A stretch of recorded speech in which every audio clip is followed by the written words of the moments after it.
Vijay big mistake, అందుకే TVK Sheikh. 3 రోజులుగా విజయ్ మౌనం. ముఖ్యమంత్రిగానే మాట్లాడతాడా?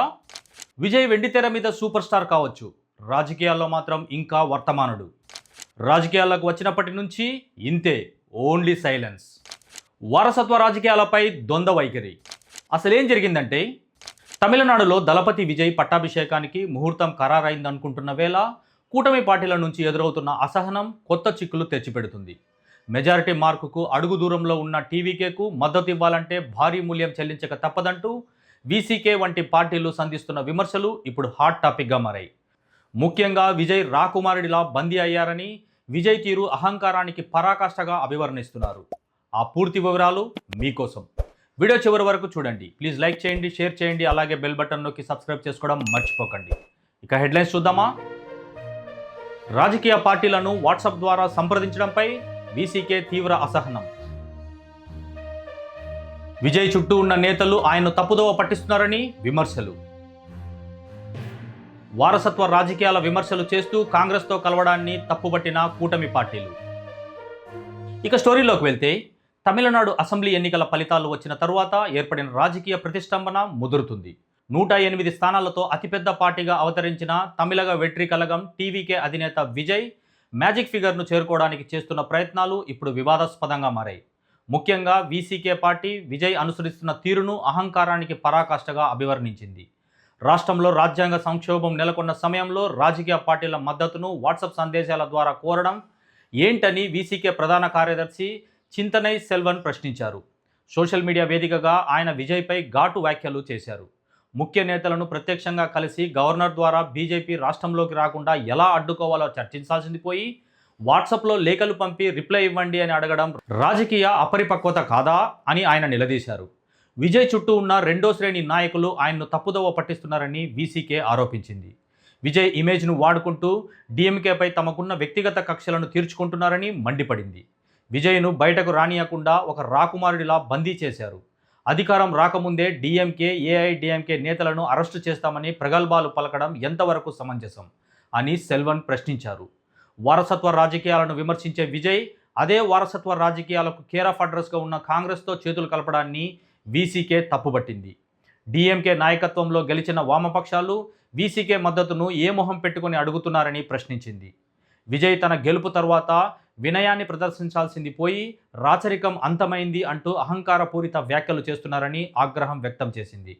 డీఎంకే నాయకత్వంలో గెలిచిన వామపక్షాలు వీసీకే మద్దతును ఏ ముఖం పెట్టుకుని అడుగుతున్నారని ప్రశ్నించింది.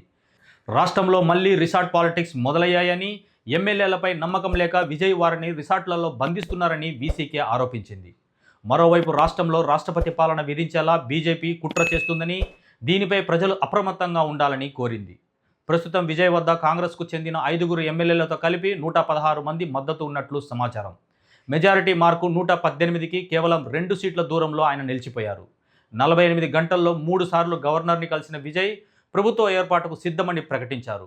అయితే మద్దతు ఇచ్చే పార్టీల నుంచి వస్తున్న ఈ వ్యతిరేకత ఆయన ప్రమాణ స్వీకారాన్ని మరింత ఆలస్యం చేసేలా కనిపిస్తుంది. రాజకీయాల్లో మాట చాలా పదునైంది, అయితే మౌనం అంతకంటే శక్తివంతమైందని విజయ్ నిరూపిస్తున్నాడా? ఎందుకంటే తమిళనాడులోని రాజకీయ పరిణామాలపై దేశమంతా తన వైపు చూస్తున్నా ఆయన మాత్రం ఒక్క మాట కూడా మాట్లాడలేదు.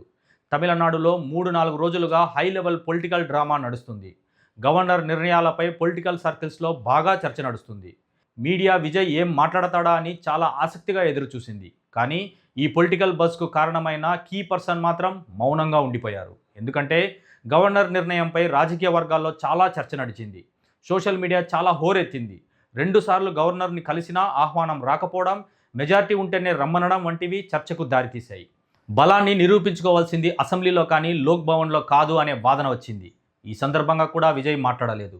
చివరకు ఇతర పార్టీల మద్దతు తర్వాత 3వ సారి గవర్నర్ను కలిసి తనకు సంఖ్యాబలం ఉందని సంతకాల కాపీలను అందించి వెళ్ళినప్పుడు కూడా మాట్లాడలేదు.